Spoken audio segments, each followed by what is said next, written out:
Assalamualaikum warahmatullahi wabarakatuh. Kembali lagi di channel Berita Mistis. Untuk kisah kali ini ada sebuah cerita dari tulisannya La Mistik.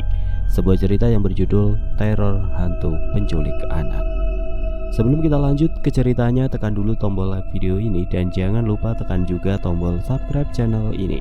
Nyalakan juga lonceng notifikasinya agar tidak ketinggalan cerita-cerita lainnya dari channel ini. Dan buat teman-teman yang pengen belanja-belanja, nanti silahkan saja klik etalase yang ada di pojok kiri bawah, atau teman-teman bisa kunjungi link pembelian yang ada di kolom deskripsi. Dan seperti apa untuk kisah kali ini? Langsung saja kita masuk ke ceritanya.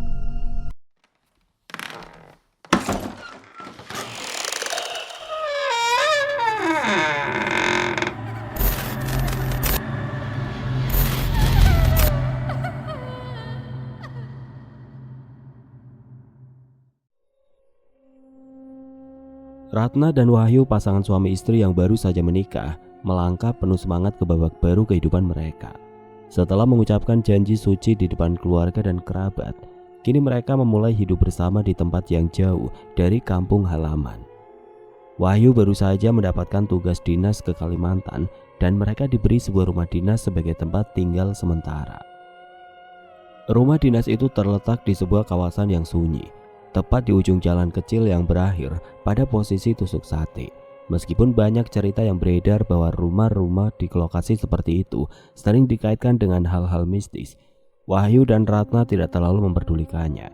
Mereka lebih memilih memusatkan perhatian pada kebahagiaan yang mereka rasakan, menyusun impian bersama di tempat baru ini. "Rumah ini cukup besar dan nyaman ya, Mas?"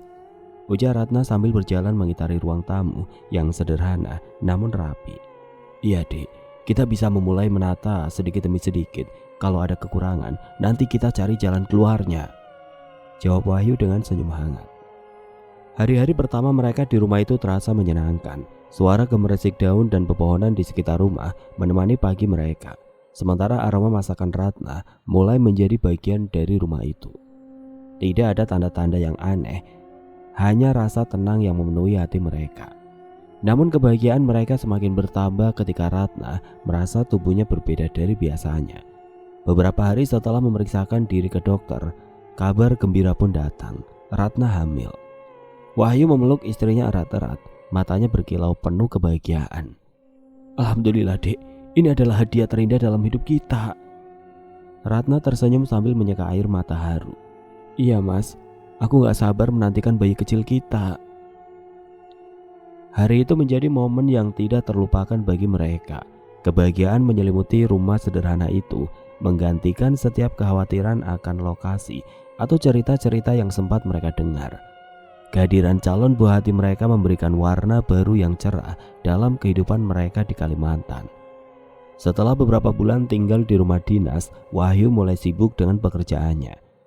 Tugas kantor sering membuatnya harus pergi hingga larut malam, bahkan kadang meninggalkan Ratna sendirian semalaman.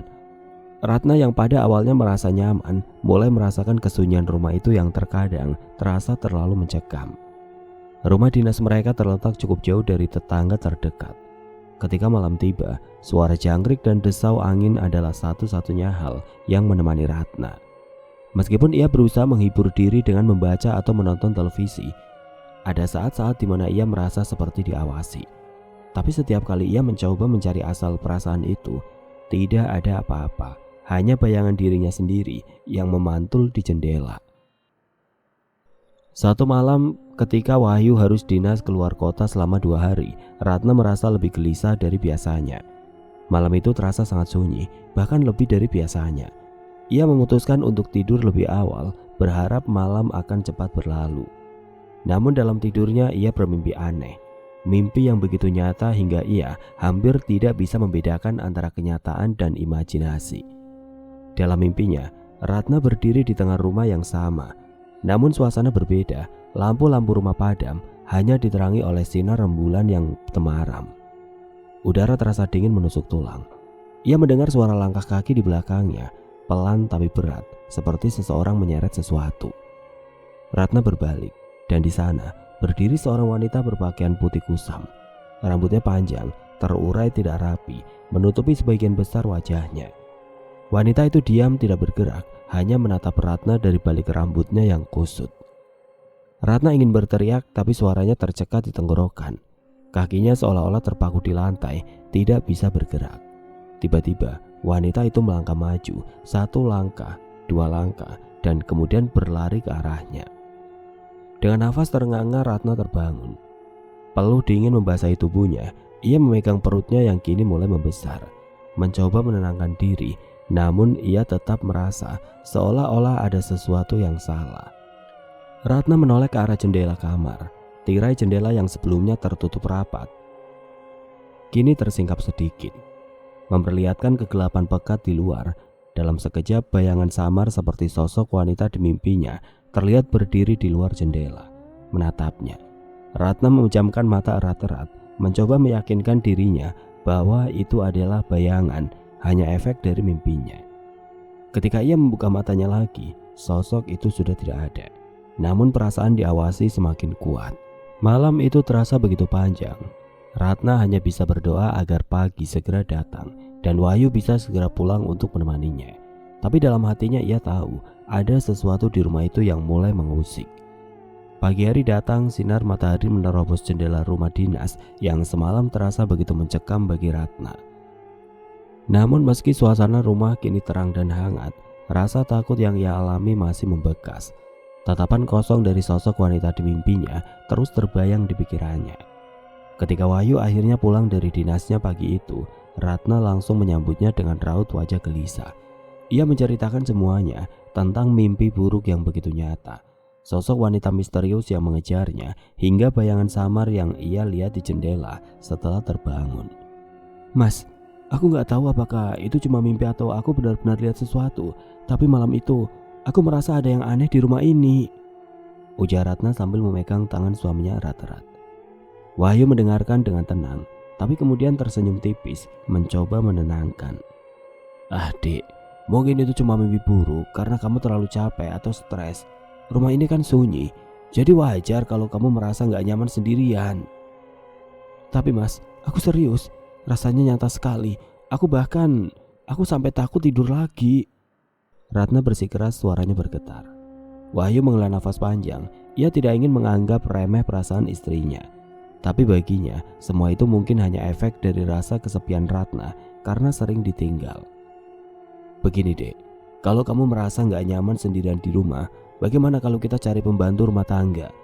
Nanti dia bisa nemenin kamu saat aku kerja dan sekalian bantu kamu ngurus rumah."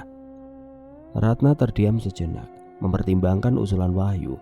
Awalnya ia ragu, tapi akhirnya ia mengangguk setuju.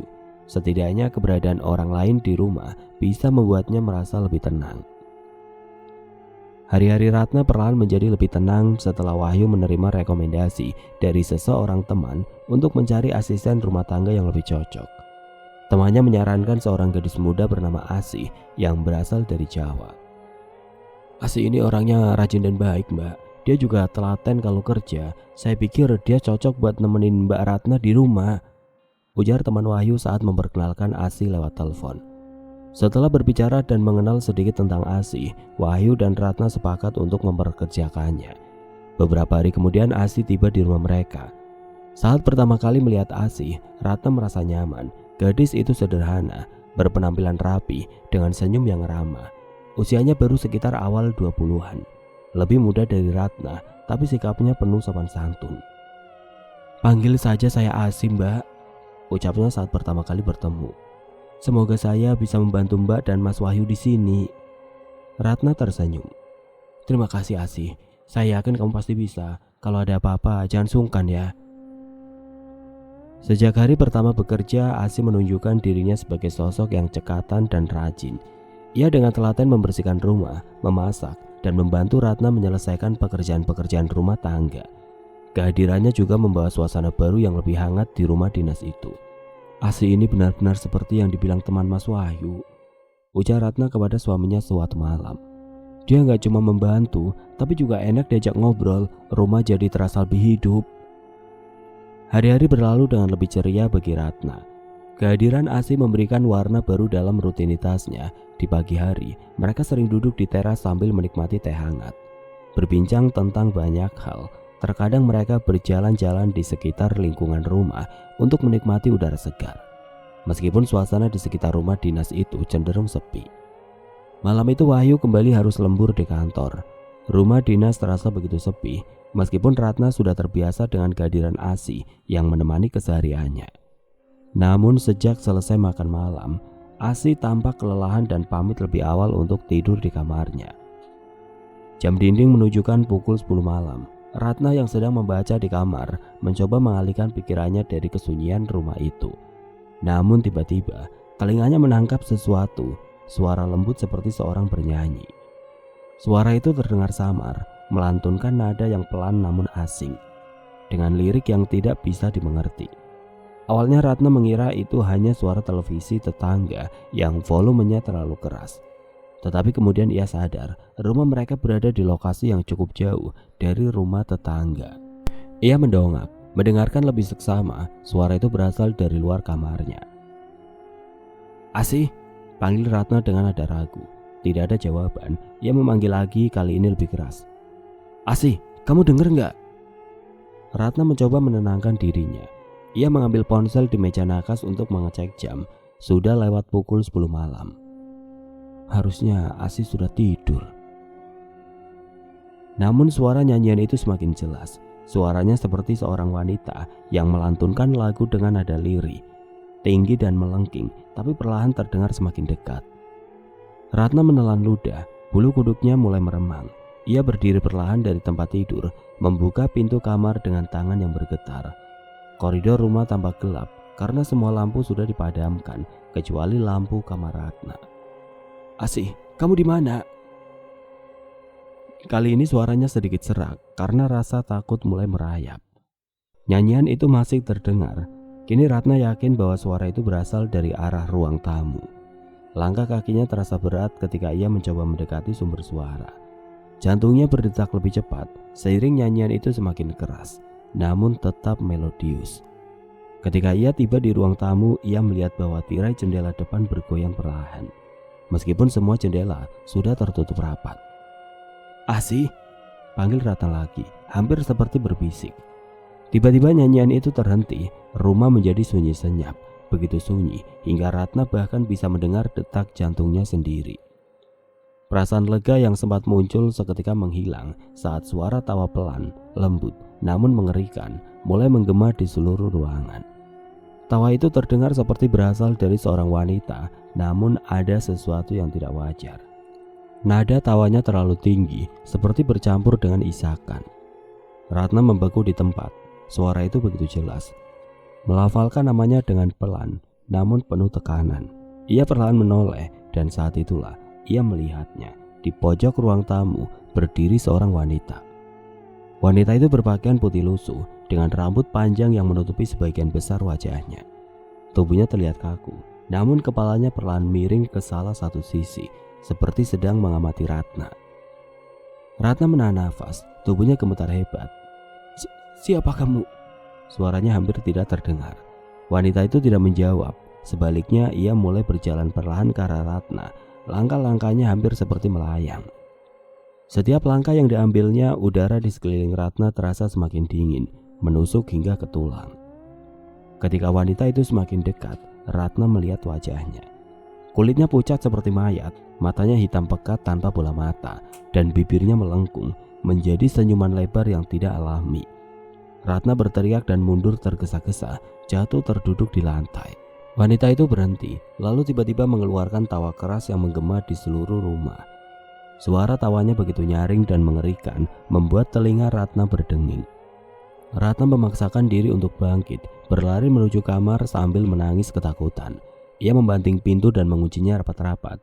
Dari balik pintu, ia masih bisa mendengar suara tawa itu, disertai suara ketukan pelan di pintu kamarnya. Tok tok tok. Pelan tapi lama-kelamaan ketukan itu menjadi brutal. Tok tok tok tok tok tok. Ratna menutup telinganya dengan kedua tangan, berjongkok di sudut kamar sambil berdoa. Air matanya mengalir deras dan tubuhnya terus bergetar. Ketukan itu semakin keras, diiringi dengan tawa menyeramkan yang bergema di seluruh rumah. Di sisi lain, Wahyu pulang malam itu lebih larut dari biasanya. Pekerjaan yang menumpuk di kantor memaksanya bekerja hingga hampir tengah malam. Dengan tubuh lelah dan mata yang mulai berat, ia menyetir mobil perlahan di jalan sepi yang menuju rumah dinas mereka. Jalan itu memang gelap dan dipenuhi tikungan tajam, hanya diterangi lampu jalan yang jaraknya berjauhan. Di tengah perjalanan, Wahyu merasa suasana malam itu terasa berbeda. Angin bertiup kencang, memindahkan daun-daun kering di sepanjang jalan, menciptakan suara gemersik yang sesekali terdengar menembus kaca mobilnya. Namun yang paling membuat Wahyu tidak nyaman adalah perasaan aneh yang tiba-tiba muncul. Seperti ada yang mengawasinya dari kegelapan. Ia menoleh ke kaca spion dan melihat jalan di belakangnya yang kosong, hanya diterangi lampu sorot mobil. Cuma capek, gumamnya pada diri sendiri, mencoba mengusir kegelisahan. Ketika Wahyu melewati sebuah tikungan tajam yang diapit oleh pohon-pohon besar, sesuatu menangkap sudut matanya. Sebuah bayangan putih terbang melintas di jalan di depan mobilnya, begitu cepat hingga ia hampir tidak bisa memproses apa yang ia lihat. Refleks Wahyu membanting setir ke kiri sambil menginjak rem mendadak. Ban mobil berdecit keras dan ia nyaris menabrak sebuah pohon besar di pinggir jalan. Dengan nafas memburu, Wahyu mencengkram setir erat-erat. Matanya membelalak memandang ke depan. Apa itu tadi? Bisiknya dengan suara serak, mencoba mengatur nafas. Ia menatap jalan di depannya, tapi tidak ada apa-apa. Hanya jalan kosong yang diterangi lampu mobilnya. Wahyu mencoba meyakinkan dirinya bahwa itu hanyalah ilusi akibat kelelahan. Namun perasaan tidak nyaman itu tetap ada. Ia melirik ke kanan dan kiri, dan untuk sesaat ia merasa melihat sesuatu di balik pepohonan. Bayangan putih yang berdiri diam seperti sedang memperhatikan. Wahyu menggelengkan kepala cepat, mencoba mengabaikan bayangan itu. Enggak, ini cuma halusinasi. Aku harus segera sampai rumah. Ujarnya seolah-olah berbicara kepada dirinya sendiri. Dengan tangan yang sedikit gemetar, Wahyu kembali menjalankan mobilnya perlahan. Tapi perasaan diawasi itu tidak hilang, bahkan semakin kuat. Ketika Wahyu akhirnya sampai di depan rumah dinas, ia mematikan mesin mobil dan turun dengan tergesa-gesa. Ia mengedarkan pandangan ke sekeliling, mencoba memastikan tidak ada yang mengikutinya. Namun malam itu terasa begitu sunyi, bahkan suara jangkrik pun seolah hilang. Lampu teras rumah menyala dan Wahyu memperhatikan pintu rumah yang tertutup rapat. Ia menarik nafas lega, berpikir Ratna dan Asih pasti sudah tidur. Namun saat ia mendekati pintu, sesuatu menarik perhatiannya.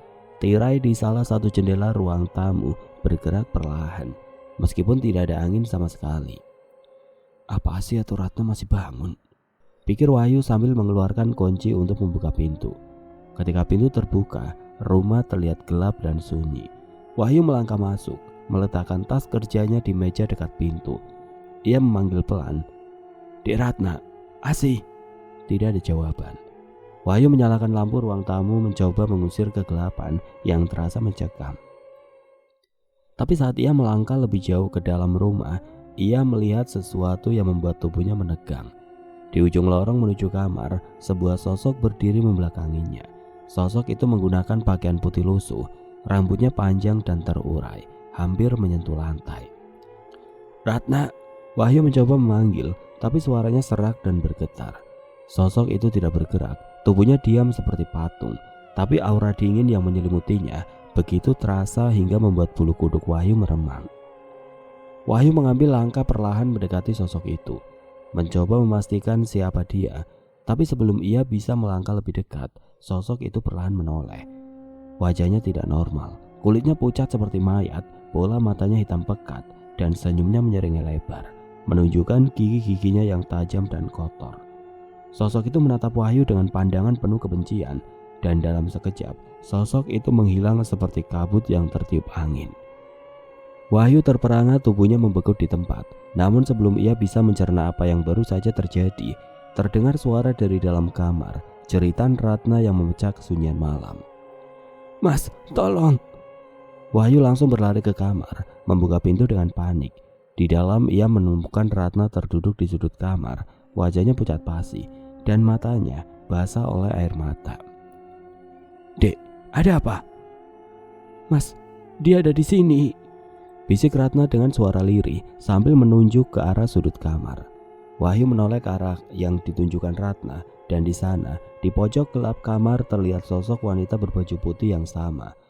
Ia berdiri membungkuk, rambutnya yang panjang menyentuh lantai dan suaranya mulai melantunkan tawa lirih yang mengerikan.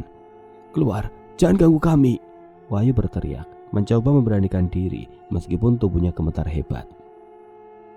Sosok itu perlahan melayang mendekati mereka, dan saat jaraknya hanya beberapa langkah, ia membuka mulutnya, mengeluarkan suara jeritan nyaring yang membuat ruangan bergema dan lampu kamar berkedip-kedip. Ratna memeluk Wahyu erat-erat, menangis ketakutan. Di tengah kekacauan itu tiba-tiba terdengar suara pintu yang terbanting keras. Sosok itu berhenti, lalu menghilang begitu saja, meninggalkan ruangan dalam keheningan yang menyesakan. Teror seakan tidak mau berhenti. Saat Wahyu kembali harus lembur di kantor, Ratna dan Asi tinggal berdua di rumah dinas, yang kini semakin terasa menakutkan. Setelah kejadian sebelumnya, perasaan tidak nyaman terus membayangi Ratna, sementara Asi, meskipun tidak mengatakan apa-apa, terlihat lebih waspada dari biasanya. Pukul 10 malam, rumah sudah terasa sunyi. Ratna dan Asi duduk di ruang tamu, mencoba menenangkan diri dengan berbincang sambil menonton televisi. Namun keheningan malam mulai terganggu ketika terdengar suara gemersik dari arah luar rumah. "Asi, kamu dengar itu?" tanya Ratna, suaranya bergetar. Asi mengangguk, wajahnya tampak tegang. "Iya mbak, seperti ada yang jalan di luar." Suara gemersik itu semakin keras, seperti langkah kaki yang menyeret-nyeret. Ratna menelan ludah dan mematikan televisi agar mereka bisa mendengar lebih jelas. Langkah-langkah itu kini terdengar mengitari rumah, diselingi suara aneh seperti tarikan nafas panjang yang berat. "Asi, kita masuk ke kamar saja," bisik Ratna sambil meraih tangan Asi. Mereka bergegas masuk ke kamar Ratna dan mengunci pintu. Namun baru saja mereka mencoba menenangkan diri, sebuah suara tawa lirih terdengar dari luar kamar. Suara itu pelan, melengking, tapi menggema di seluruh ruangan. Tawa itu terdengar jelas, seolah-olah seseorang berdiri tepat di luar pintu kamar mereka. "Mbak, itu apa?" bisik Asi dengan suara serak. Tubuhnya gemetar. "Jangan bersuara," jawab Ratna, meskipun dirinya sendiri ketakutan setengah mati. Namun suara tawa itu semakin keras, berubah menjadi jeritan melengking yang membuat udara di dalam kamar terasa begitu dingin. Suara itu menggema, seperti berasal dari segala arah. Ratna dan Asi berpelukan erat di sudut kamar, mencoba menenangkan diri. Tiba-tiba pintu kamar bergetar hebat, seperti ada yang mencoba membuka paksa dari luar. Ketika waktu berlalu dan malam semakin larut, suara itu tidak kunjung berhenti. Kini tawa itu diselingi suara langkah kaki yang berputar-putar di luar kamar. Kadang terdengar suara ketukan pelan di dinding, diikuti oleh tarikan nafas panjang yang berat. Ratna dan Asi membeku, tidak ada yang berani bergerak. Tapi kemudian mereka melihat sesuatu yang membuat darah mereka berdesir. Di bawah pintu kamar muncul bayangan kaki. Kaki itu tidak terlihat normal, kulitnya pucat, hampir seperti biru kehijauan, dengan jari-jari yang panjang dan kuku yang menghitam. Bayangan itu berdiri diam selama beberapa detik, lalu perlahan-lahan bergerak maju, seolah-olah sosok itu sedang bergoyang-goyang di depan pintu. "Asi, jangan lihat," bisik Ratna sambil menutup mata Asi dengan tangannya. Namun ketegangan semakin memuncak saat mereka mendengar suara pelan dari dalam kamar, seperti suara nafas seseorang berat dan berdesak. "Mbak, itu dari belakang," seru Asi tiba-tiba, menunjuk ke arah sudut kamar yang gelap. Ratna menoleh dengan tubuh gemetar, dan apa yang ia lihat hampir membuatnya kehilangan kesadaran. Di sudut kamar, samar-samar terlihat sosok wanita berbaju putih, rambut panjangnya menutupi sebagian besar wajahnya, hanya menyisakan senyuman yang lebar dan menyeramkan. Wanita itu tidak bergerak, hanya berdiri mematung sambil menatap mereka. "Mas Wahyu, tolong!" Ratna berteriak sekuat tenaga. Wahyu tiba di rumah sekitar pukul 3 pagi. Tubuhnya lelah setelah menyelesaikan pekerjaan. Namun begitu ia mendekati rumah, ia langsung merasa ada yang tidak beres. Rumah terlihat gelap, tapi ia bisa mendengar suara tawa yang menggema dari dalam. "Astaga, apa yang terjadi?" gumam Wahyu sambil membuka pintu dengan tergesa-gesa. Begitu masuk ke rumah, ia merasakan hawa dingin yang aneh, seperti berada di dalam ruangan beku. Suara tawa itu terdengar jelas, melengking dan menggema di seluruh ruangan. Ia memanggil, "Ratna, Asi, kalian di mana?" Namun tidak ada jawaban. Wahyu langsung menuju kamar dan begitu ia sampai di depan pintu, ia mendengar suara tangisan Ratna dari dalam. Ia mencoba membuka pintu tapi terkunci. "Dek, ini aku. Wahyu, buka pintunya." Ratna mendengar suara suaminya dan segera berlari membuka pintu. Air matanya masih mengalir deras. "Mas, tolong, ada dia di sini." Wahyu langsung memeluk istrinya mencoba menenangkan. Namun sebelum ia sempat berkata-kata, suara tawa melengking terdengar lagi. Kali ini begitu keras hingga membuat mereka semua menutup telinga. Ketika Wahyu menoleh ke dalam kamar, ia melihatnya. Wanita berbaju putih itu berdiri di sudut ruangan, rambutnya melayang-layang, seolah tertiup angin yang tidak ada. Wajahnya menyeringai lebar dan matanya hitam pekat seperti lubang tidak berdasar. "Keluar dari rumah ini!" teriak Wahyu dengan lantang, mencoba menahan rasa takutnya. Namun wanita itu tidak pergi, sebaliknya ia mulai melayang perlahan ke arah mereka. Sementara suara tawanya semakin keras dan menyakitkan telinga. Lampu di kamar berkedip-kedip dan udara menjadi semakin dingin hingga nafas mereka beruap. Ratna dan Asih memeluk Wahyu erat-erat. Tubuh mereka gemetar hebat. Teror itu terus berlangsung hingga menjelang subuh. Saat suara azan pertama mulai terdengar dari kejauhan, ketika gema azan itu mencapai rumah, wanita itu berhenti melayang. Ia menatap mereka dengan tajam sebelum mengeluarkan suara jeritan panjang yang memekakan telinga dan menghilang seperti kabut yang tersapu angin. Mereka bertiga hanya bisa terdiam, saling memandang dengan wajah pucat pasi. Malam itu meninggalkan jejak yang tidak akan pernah bisa mereka lupakan. Pagi itu suasana rumah masih terasa tegang setelah malam mencekam yang mereka lalui. Ratna terlihat lemah, duduk di sofa dengan wajah pucat. Ia belum banyak bicara sejak subuh tadi, hanya memandangi jendela dengan mata sembab. Asih mencoba menyiapkan teh hangat untuknya, tapi suasana rumah terasa begitu sunyi dan muram. Mas Wahyu yang juga belum banyak tidur, duduk di samping Ratna, memegang tangannya erat. Ia tahu istrinya masih trauma dengan kejadian semalaman. Namun ia tidak menyangka hal yang lebih buruk akan segera datang. Sekitar pukul 8 pagi, Ratna tiba-tiba memegang perutnya dengan ekspresi kesakitan. "Mas, perutku sakit sekali, Mas," katanya dengan suara gemetar. Wahyu langsung panik. "Kenapa, Dek? Seperti apa sakitnya?" Ratna tidak mampu menjawab. Kram di perutnya begitu hebat hingga tubuhnya gemetar. Peluh dingin membasahi wajahnya dan air matanya mulai mengalir karena rasa sakit yang tidak tertahankan. Tanpa pikir panjang, Wahyu segera menggendong istrinya ke dalam mobil. Asih ikut panik, berlari mengikuti mereka dengan membawa tas kecil berisi perlengkapan seadanya.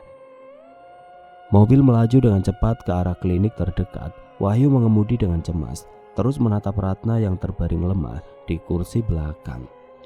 "Bertahan ya, Dek, kita hampir sampai," ucap Wahyu meskipun hatinya diliputi rasa takut yang besar. Di klinik, dokter segera memeriksa kondisi Ratna. Wahyu menunggu di luar ruangan dengan hati yang gelisah. Sementara Asih duduk di sampingnya berusaha menenangkan diri. Tidak lama kemudian seorang perawat keluar dari ruangan dan meminta Wahyu untuk masuk. Saat ia melangkah masuk, dokter berdiri dengan wajah serius. Ratna terbaring di ranjang, wajahnya basah oleh air mata. "Pak Wahyu, saya sangat menyesal, tapi janin di kandungan istri Anda tidak bisa diselamatkan. Ini akibat keguguran," ujar dokter dengan nada lembut. Kata-kata itu seperti palu yang menghantam dada Wahyu. Ia terdiam, mencoba memahami apa yang baru saja dikatakan dokter. "Keguguran," bisiknya pelan, seolah-olah tidak percaya. Dokter mengangguk. "Mungkin ada faktor stres atau kelelahan fisik yang memicu ini. Kami akan memberikan obat untuk membantu proses pemulihan. Tapi yang paling penting sekarang adalah menjaga kondisi mental istri Anda." Wahyu berjalan mendekati Ratna yang masih terisak di atas ranjang. Ia duduk di sampingnya, memegang tangannya dengan erat. "Dek, aku di sini," ujarnya dengan suara serak. Ratna hanya menggeleng pelan, air matanya terus mengalir. "Mas, bayi kita, aku gagal menjaganya," ucapnya sambil terisak. "Bukan salahmu, Dek. Ini bukan salahmu," jawab Wahyu meskipun hatinya juga hancur. Perjalanan pulang ke rumah terasa begitu sunyi. Ratna duduk diam di kursi penumpang, menatap kosong ke jendela luar. Asih yang duduk di belakang juga tidak berani berbicara, hanya sesekali melirik Ratna dengan wajah khawatir. Saat mereka tiba di rumah, Wahyu membantu Ratna masuk dan membawanya ke kamar. Ratna hanya menurut tanpa banyak bicara. Tubuhnya tampak begitu lemah. Wahyu menutupi tubuh istrinya dengan selimut dan duduk di tepi ranjang, memandanginya dengan rasa bersalah yang dalam. "Maafkan aku, Dek. Aku gak bisa melindungi kamu dan bayi kita," ucap Wahyu dengan suara lirih. Ratna hanya terdiam. Air matanya kembali mengalir. Hatinya terasa begitu kosong. Kejadian itu seperti merampas harapan yang selama ini ia dan Wahyu bangun bersama. Bayangan masa depan indah dengan bayi mereka kini hancur begitu saja. Hari itu Ratna hampir tidak bisa berbicara. Ia hanya terbaring di kamar, memandangi langit-langit dengan tatapan kosong. Asi berusaha menghiburnya, tapi setiap kali ia mendekat, Ratna hanya menggeleng pelan. Malam itu Ratna akhirnya tertidur setelah menangis cukup lama. Namun bagi Wahyu, malam itu terasa seperti perjalanan tanpa ujung. Ia duduk di ruang tamu, menatap kosong ke arah jendela. Hatinya diliputi rasa bersalah dan duka yang mendalam. Hari-hari setelah keguguran Ratna terasa semakin berat. Bukan hanya luka kehilangan yang belum sembuh, tetapi teror di rumah dinas itu terus berlanjut. Suara langkah kaki, tawa melengking, dan bayangan putih yang sesekali terlihat di sudut mata menjadi kejadian yang semakin sering terjadi. Meski Ratna berusaha kuat, namun hatinya rapuh dan rasa takutnya semakin mendalam. Asi yang selama ini menemani mereka juga tidak lagi sanggup menahan ketakutan. Malam demi malam gadis itu sering menangis di kamarnya sendiri, ketakutan mendengar suara-suara aneh yang seolah sengaja mengganggu. Pada suatu pagi ketika Wahyu sedang bersiap berangkat kerja, Asi memberanikan diri mengutarakan sesuatu yang telah ia pikirkan selama beberapa hari. "Pak Wahyu, saya mau bicara," kata Asi dengan suara pelan, tapi wajahnya menunjukkan kegelisahan yang mendalam. Wahyu berhenti mengenakan sepatu dan menatap Asi dengan serius. "Ada apa, Asi?" Asi menunduk terlihat ragu, namun akhirnya ia menghela nafas panjang dan berkata, "Saya nggak kuat lagi, Pak. Saya takut tinggal di sini. Semalam saya dengar lagi suara itu, tawa perempuan. Bahkan saya lihat bayangan berdiri di depan pintu kamar saya." Wahyu tertegun. Ia tahu Asi sudah sangat ketakutan dan ia tidak bisa menyalahkan gadis itu. Ia sendiri merasa tertekan dengan semua yang terjadi, apalagi setelah kehilangan bayi mereka. Ratna yang mendengar percakapan itu dari dalam kamar keluar dengan wajah lemah. "Asi, kamu pulang kampung?" tanyanya dengan suara pelan. Asi mengangguk, matanya berkaca-kaca. "Iya Mbak, maafkan saya nggak bermaksud ninggalin Mbak. Tapi saya benar-benar gak kuat lagi. Setiap malam saya gak bisa tidur, dan saya takut sesuatu yang buruk akan terjadi." Ratna menunduk, berusaha menahan air mata. Ia tahu kehadiran Asi sangat membantu, terutama sejak Wahyu sering lembur. Tapi ia juga tidak bisa memaksakan gadis itu tinggal di rumah yang penuh dengan teror ini. "Asi, kami ngerti," ujar Wahyu dengan suara lembut. "Kalau ini yang terbaik untuk kamu, kami gak akan menahan. Kamu sudah banyak membantu kami selama ini, dan kami sangat berterima kasih." Asi menangis, merasa bersalah karena meninggalkan Ratna di saat-saat sulit.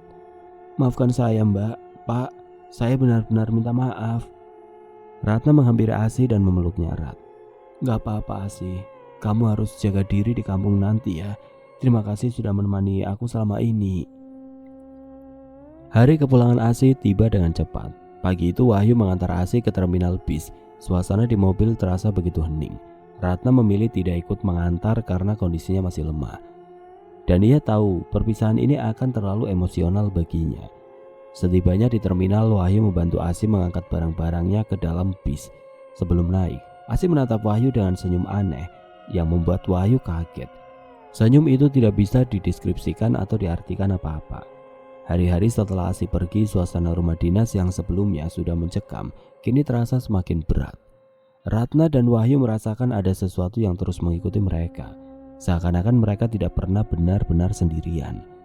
Teror malam hari semakin intens, dan bayangan-bayangan putih yang sering muncul di sudut mata seolah menunggu untuk melukai mereka lebih dalam lagi. Ketegangan ini akhirnya membuat Wahyu tidak bisa lagi berpikir jernih. Ia merasa ada yang salah, ada kekuatan jahat yang mengikat rumah itu. Setelah mencoba berbagai cara dan menimbang segala kemungkinan, Wahyu akhirnya memutuskan untuk menghubungi seseorang tetua adat yang dikenal di daerah tersebut. Ia berharap orang tua ini bisa membantu mereka untuk mencari tahu apa yang sebenarnya terjadi di rumah dinas yang terletak di tusuk sate ini. Malam itu dengan hati penuh kecemasan, Wahyu menunggu kedatangan tetua adat yang sudah dijanjikan. Ketika pintu rumah diketuk, Wahyu langsung membuka dengan cepat, menyambut lelaki tua berwibawa yang mengenakan pakaian adat dan membawa berbagai macam benda ritual. "Selamat malam, Pak Tetua," sapa Wahyu dengan nada hormat, meski wajahnya terlihat cemas. Tetua adat memandangnya dengan tajam, matanya yang dalam seperti bisa menembus segala ketegangan yang ada. "Anakku, aku sudah mendengar banyak tentang rumah ini. Mari, biar aku bantu," jawabnya dengan suara yang dalam dan tenang. Wahyu mengajak tetua adat masuk dan bersama-sama mereka duduk di ruang tamu yang masih tampak sepi dan dingin. Ratna duduk terdiam di sudut, memandang tetua adat dengan rasa harap yang besar, meskipun rasa takut masih menggelayuti hatinya. "Cerita kalian sangat jelas. Ada kekuatan yang tidak kasat mata di rumah ini. Kekuatan itu sengaja mengganggu kehidupan rumah tangga kalian, dan tujuannya jelas, ingin memporak-porandakan kedamaian yang kalian miliki." Wahyu menatap tetua adat dengan mata lebar. "Apa maksudnya, Pak?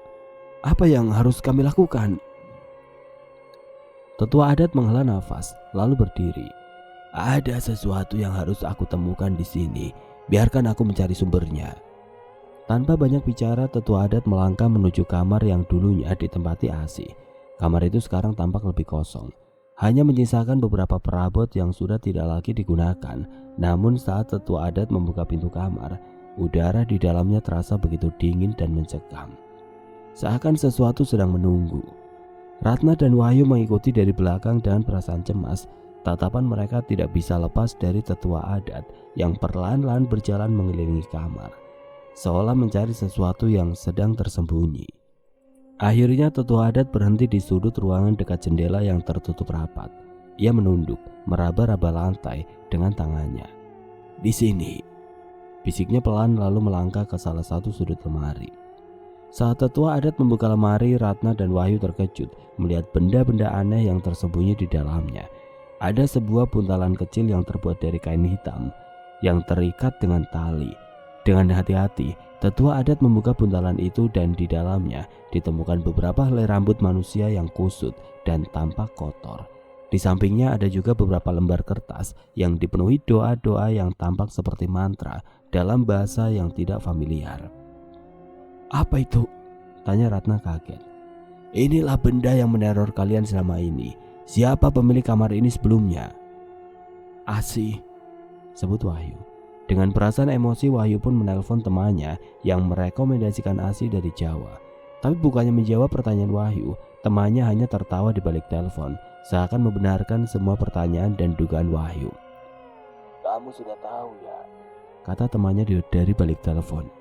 "Apa maksud kamu? Kamu tahu semuanya? Dasar bajingan, apa maumu sebenarnya? Mengapa kamu meneror keluargaku?"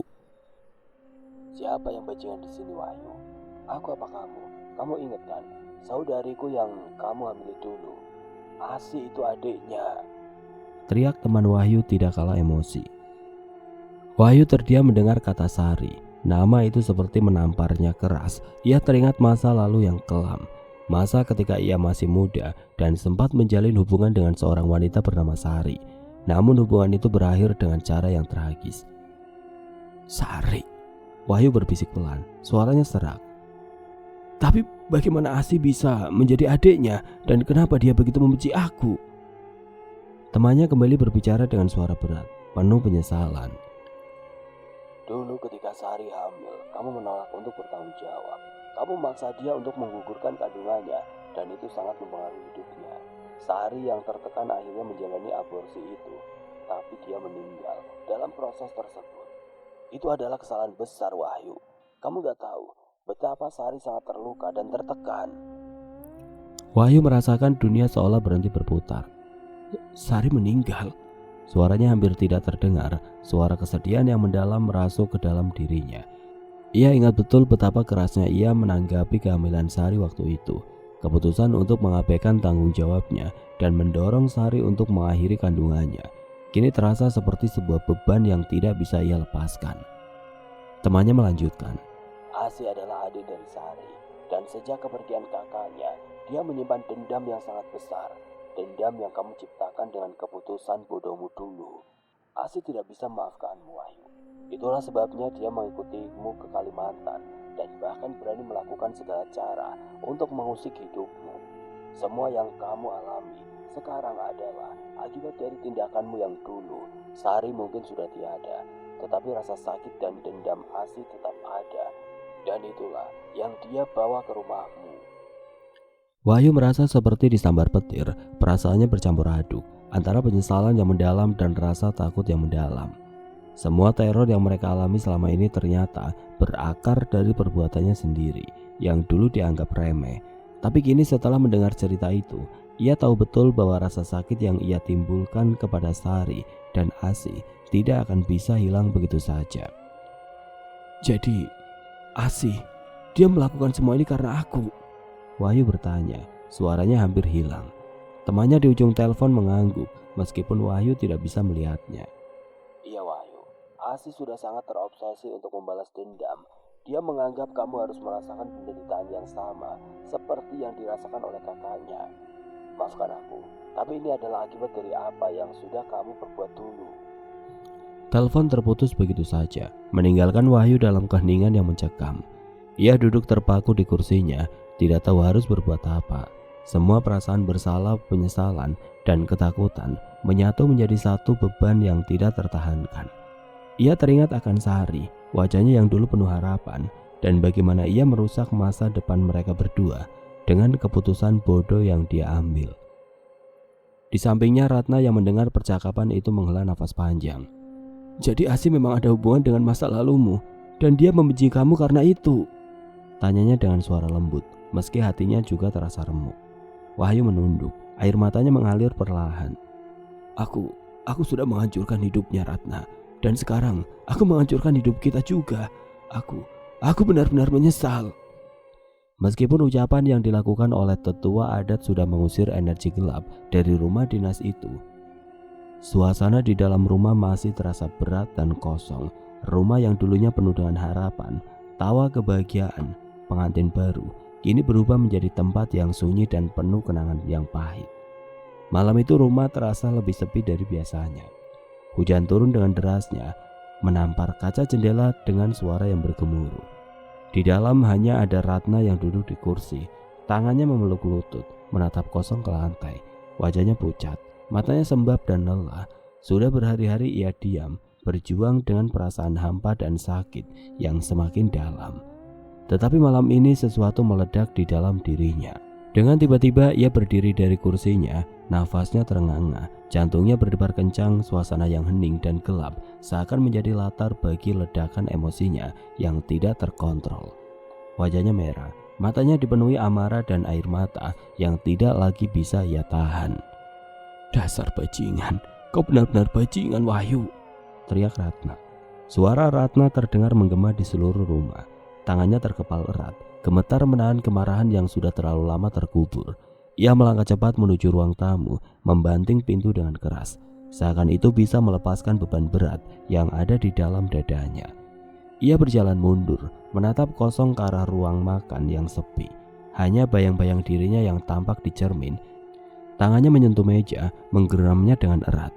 Seakan berharap ada sesuatu yang bisa ia pecahkan untuk mengalihkan rasa sakitnya. Anak kita hilang Wahyu. Semua harapan itu hilang hanya karena kebodohanmu.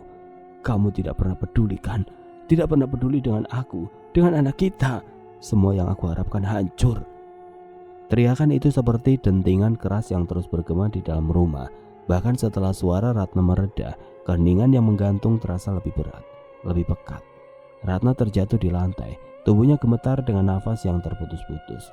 Ia terisak, tidak mampu menahan lagi apa yang selama ini terpendam. Tidak ada yang bisa mengubah kenyataan, tidak ada yang bisa mengembalikan waktu. Kehilangan itu sudah terlalu dalam dan tidak ada kata-kata yang cukup untuk menyembuhkannya. Ratna terkulai lemah, merasakan betapa besar beban yang ia pikul. Ia merasa seperti telah kehilangan segalanya dan kali ini ia tidak tahu apakah ada jalan untuk kembali. Sedangkan Wahyu hanya bisa menangis di luar kamar membiarkan istrinya mengamuk di dalam. Wahyu hidup dalam penyesalan tapi juga tidak tahu apa yang harus dilakukan. Rumah itu semakin terasa seperti sebuah goa yang dingin dan gelap. Setelah mengetahui masa lalu suaminya, Ratna merasa seperti dunia yang ia kenal hancur begitu saja.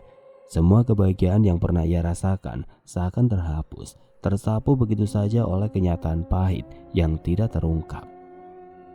Anak yang sangat mereka nantikan yang seharusnya menjadi tanda cinta mereka kini telah pergi. Keguguran itu datang begitu cepat, tanpa peringatan, tanpa kesempatan untuk merasakan kebahagiaan sebagai orang tua. Ratna tidak tahu harus bagaimana lagi. Rasa sakit di hatinya bukan hanya karena kehilangan bayi mereka, tetapi juga karena kenyataan bahwa semua ini mungkin adalah akibat dari karma yang ditarik oleh tindakan suaminya di masa lalu. Selama berhari-hari Ratna hanya diam di rumah. Ia tidak pernah keluar, bahkan untuk berbelanja atau berinteraksi dengan orang lain. Setiap sudut rumah terasa mengekang, dan udara seolah menjadi berat untuk dihirup. Bahkan suara tawa dari televisi atau radio tidak mampu mengusir kesedihan yang menenggelamkannya. Ratna tidak lagi berbicara banyak kepada Wahyu, meskipun ia masih tinggal bersamanya. Setiap kali mereka bertemu, hanya kesunyian yang mengisi ruang antara mereka. Wahyu yang dulunya penuh dengan rasa kasih sayang dan perhatian, kini merasa seperti orang asing bagi Ratna. Ia melihat perubahan dalam dirinya, namun tidak tahu bagaimana cara untuk memperbaikinya. Di satu sisi Wahyu juga merasa tersiksa. Perasaan bersalah yang menggerogoti dirinya semakin besar seiring dengan penyesalan yang ia rasakan. Tidak hanya karena kehilangan bayi mereka, tetapi juga karena telah menyebabkan luka yang begitu dalam pada orang yang ia cintai, Ratna. Ia tahu bahwa apa yang terjadi dengan Asih dan bahkan dengan Sari di masa lalu adalah akibat dari tindakannya yang bodoh. Tindakan yang ia anggap benar waktu itu, tapi kini terbukti sebagai sebuah kesalahan besar.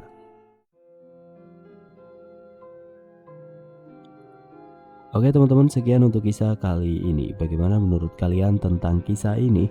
Tulis komentar kalian di kolom komentar. Dan buat teman-teman yang baru bergabung, jangan lupa untuk like, komen, share, serta subscribe channel ini. Dan nantikan kisah-kisah horor berikutnya tetap di channel Berita Mistis. Wassalamualaikum warahmatullahi wabarakatuh.